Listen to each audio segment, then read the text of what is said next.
Praise the Lord. இன்று கூட யாருக்கு இரண்டாவது வாய்ப்பு வழங்கப்படுவதில்லை. முதலாவது வீழ்ச்சி அடைந்து பாவம் செய்த தூதர்களுக்கு இரண்டாவது வாய்ப்பு வழங்கப்படாது. அவர்கள் அப்படிப்பட்டவர்கள் அந்தகார சங்கிலியாலே கட்டி நரகத்திலே தள்ளி நியாய தீர்ப்புக்காக ஆண்டவர் ஆயத்த பண்ணி வச்சிருக்கிறாரு.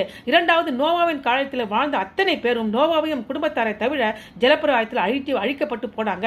மூன்றாவது ஏசா சேஷபுத்திர பாகத்தை விற்ற பிறகு மறுபடியும் கதறி அழுது கூட பெற்றுக்கொள்ளாமலே போய்விட்டான். நான்காவது இஸ்ரவேல் ஜனங்கள் கானான் தேசத்துக்குள் பிரவேசிப்பதற்கு அவிசுவாசப்பட்டதனால 20 வயதிற்கு மேற்பட்ட அனைவரும் யோசுவாவின் காலவை தவிர மரித்து கானான் தேசத்தில் பிரவேசிக்கவில்லை. சவுல் அப்படியாக கீழ்ப்படியாமையினால ராஜாவாக இராதபடிக்கு தள்ளப்பட்ட பிறகு அவனை அலைகடிக்கும்படியாக ஒரு பொல்லாத ஆவி அவனுக்கு எதிராக ஏவப்பட்டது.